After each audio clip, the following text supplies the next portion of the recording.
Newton's law of motion से एक और बहुत बढ़िया question, motion of connecting bodies. क्या टॉपिक है हमारा? Motion of connecting bodies. इस तरह के सिस्टम में हमको एक्सेलरेशन और टेंशन कैलकुलेट करना है। देखिए कैसे करते हैं।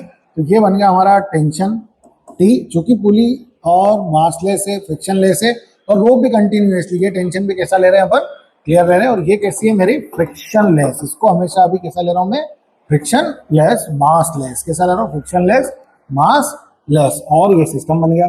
और इसका m1 is greater than m2 है, इसलिए एक्सेलरेशन का डायरेक्शन किधर होगा? नीचे की तरफ। जब ये ब्लॉक नीचे आएगा तो ये ब्लॉक किधर जाना चाहिए? इस तरफ जाना चाहिए। चलिए अब इसके लिए बनाते हैं अपन फ्री बॉडी डायग्राम। तो सबसे पहले बनाते हैं इसके लिए m1 के लिए। तो m1 का जो वेट है वो किधर लगेगा? m1 जी नीचे की तरफ, और टेंशन किधर लगेगा?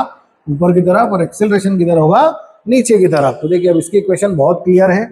नेट फोर्स कितना लगेगा along vertical direction? m1g minus T. और according to Newton net force कितना लग सकता है मैक्सिमम किसी भी सिस्टम में?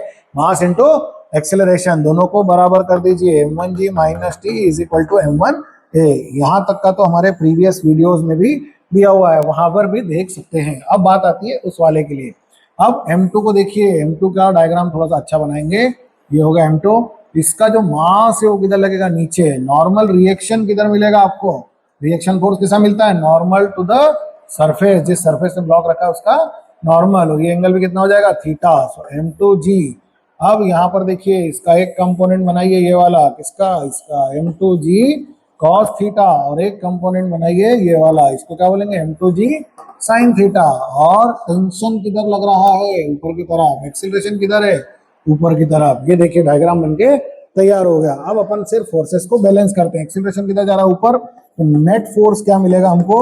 t minus m2g sine theta. t minus m2g sine theta. और similarly net force according to किसके? न्यूटन के m2a। कितना मैक्सिमम फोर्स डेवलप हो सकता है? तो बोले इतना हो सकता है। दोनों को बराबर कर दीजिए।